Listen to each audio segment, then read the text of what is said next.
श्री शिवाय नमस्तुभ्यम। हम सबको पता है कि 13 जनवरी को पौष पूर्णिमा का बहुत ही विशेष सा दिन है। साथ ही साथ इस दिन सोमवार का सुंदर सा संयोग बन रहा है और ये पहला स्नान भी माना जाता है। तो बहुत सारे लोग कहते हैं भैया हम नदी में नहीं जा सकते स्नान करने, हम लोग क्या करें, घर पे ऐसी कौन सी चीज़ों का इस्तेमाल करें जिससे इस पूर्णिमा का पूरा लाभ हमें मिल पाए। तो आप सभी को तुलसी माता की मंजरी को बाल्टी में डाल के स्नान करना है। कैसे करना है, क्या क्या इसके फायदे होंगे और कब करना है, इसकी बातें हम लोग तब करेंगे जब आप सभी लोग इस वीडियो को ज़्यादा से ज़्यादा शेयर करेंगे। ठीक है ना, चलो स्टार्ट करते हैं।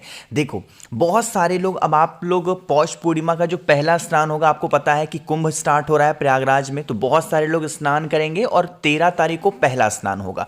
तो अगर आप किसी भी नदी, तालाब, सरोवर, कुआं, बावड़ी पे नहीं जा सकते हो तो आपके पास में एक और मौका है। वो क्या मौका है कि आपके घर में तुलसी माता का पौधा होगा, है ना, है सभी के घर में। तो आपको क्या करना है, तुलसी माता में जो मंजरी नहीं लगी होती है उसी मंजरी को निकालो, कोई भी एक मंजरी निकाल लो, ठीक है ना। और उस मंजरी को जब भी आपके घर के जितने भी सदस्य, चाहे वो 3 लोग घर में रहते हो, 4 लोग हों, 5 लोग हों, 10 हों, 20 हों, जितने भी लोग रहते हों, उसी मंजरी को, बार बार मंजरी निकालना नहीं है कि हर एक व्यक्ति के लिए अलग अलग मंजरी होगी, नहीं, सिर्फ एक ही मंजरी को निकालिएगा।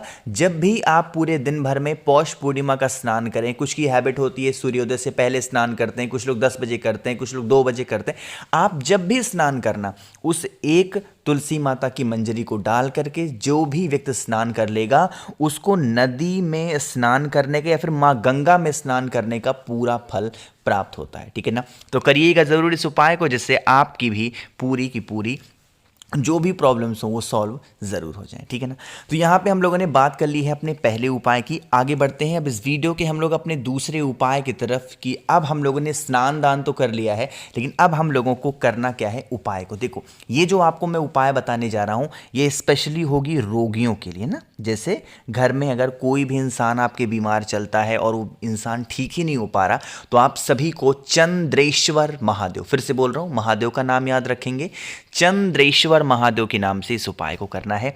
इसके लिए हमें 2 चीज़ों की आवश्यकता होगी। ठीक है ना, पहला आप सभी को करना होगा इस तरीके से, क्या लेना है, शमी के पत्ते। कितने पत्ते लोगे, मात्र आपको 1 शमी का पत्ता लेना है। साथ ही साथ आपको इस प्रकार से काला तिल लेना है। काले तिल की यहाँ पे गिनती होना अनिवार्य है। कितने, 31 काले तिल, 31 काले तिल आप सभी को लेने होंगे। ठीक है ना, इन सभी चीज़ों को लेंगे और सीधा पहुंचेंगे कहाँ पे, महादेव के शिवलिंग के पास में। मैंने आपको बताया था कि हम एक नाम बोलना है हमको, उस नाम को यहाँ पे मैं लिख भी दे रहा हूँ। कौन से महादेव, चंद्रेश्वर महादेव। फिर से बोल रहा हूँ, चंद्रेश्वर महादेव के नाम से सबसे पहले जो आपके पास में शमी का पत्ता है, उस शमी के पत्ते को जिस जगह से जल नीचे गिरने ही वाला होता है, बिल्कुल यहाँ एंड पॉइंट पे शमी के पत्ते को चढ़ाएंगे।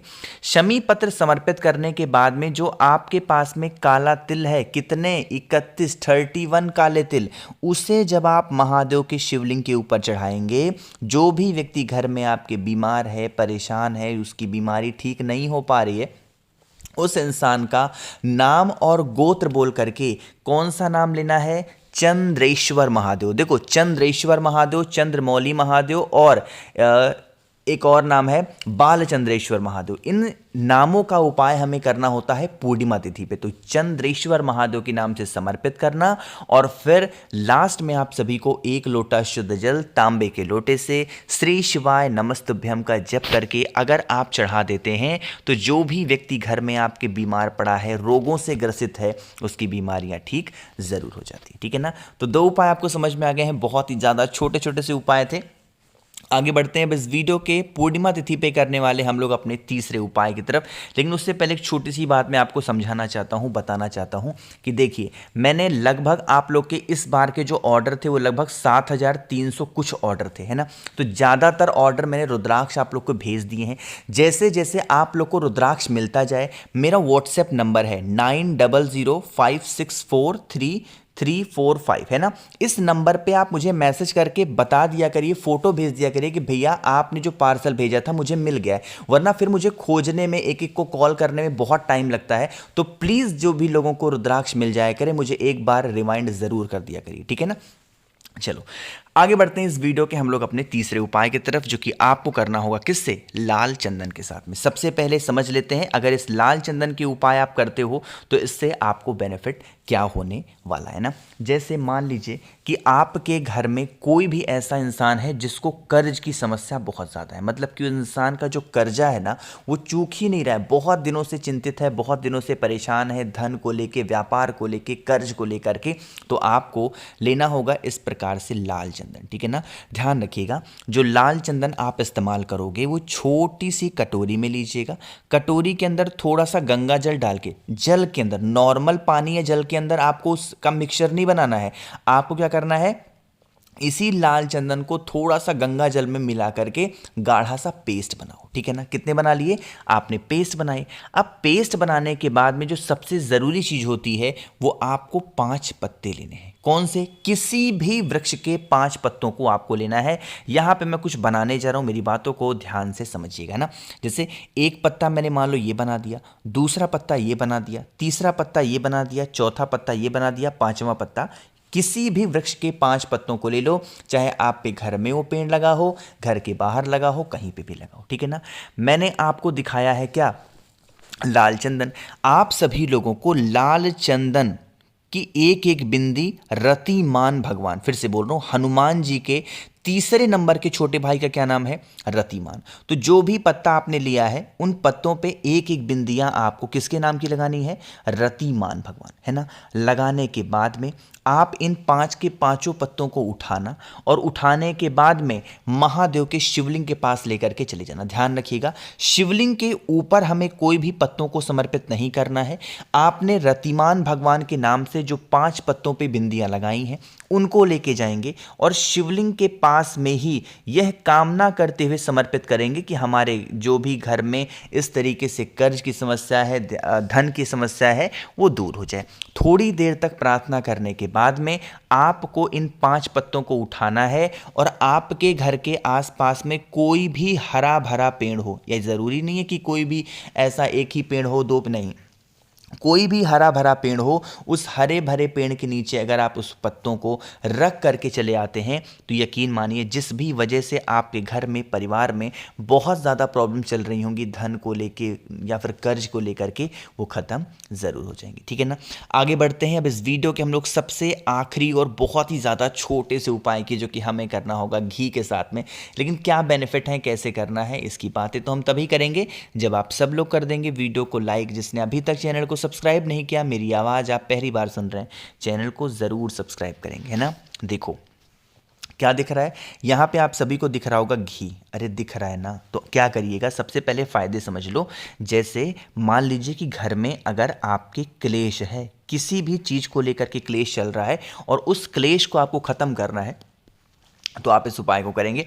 इसके लिए हमें ज़रूरत पड़ेगी घी की। घी कितना लेना है, मात्र 1 चम्मच लीजिएगा, इससे ज़्यादा नहीं लेना।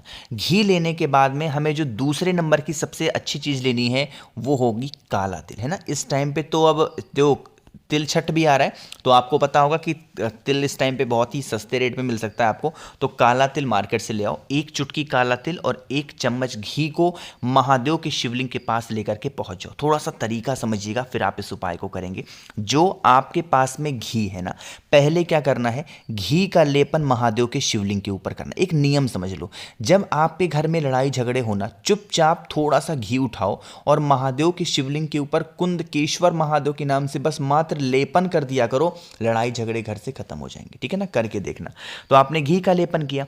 अब घी का लेपन करने के बाद में जितने भी आपने काले तिल लिए हैं, आपको उसी घी के ऊपर काले तिल को रख देना है और फिर रखने के बाद में आप सभी लोगों को 1 लोटा शुद्ध जल तांबे के लोटे से श्री शिवाय नमस्तुभ्यम का अगर आप समर्पित कर देते हैं, जो भी व्यक्ति घर में आपके क्रोध कर रहा, लड़ाई कर रहा, झगड़े कर रहा, उस व्यक्ति का नाम और गोत्र बोल के, यकीन मानिए इस पौष पूर्णिमा का ये उपाय अगर आपने अपने घर पे या फिर महादेव के शिवलिंग के पास में करके देख लिया, तो आपकी जो भी विशेष होंगी वो पूरी होंगी और घर परिवार की जो समस्या होगी वो भी दूर ज़रूर हो जाएगी। बाकी मैंने कोशिश की आप सभी को बहुत ही अच्छा समझाने की। तो वीडियो पसंद आई हो तो लाइक करिएगा। कुछ पूछना है, नहीं समझ में आया, नीचे कॉमेंट सेक्शन में पूछ सकते हैं। और मेरे जितने भी भाई बहन आवाज़ आज मेरी पहली बार सुन रहे हैं, चैनल को ज़रूर सब्सक्राइब करेंगे। श्री शिवाय नमस्तुभ्यम।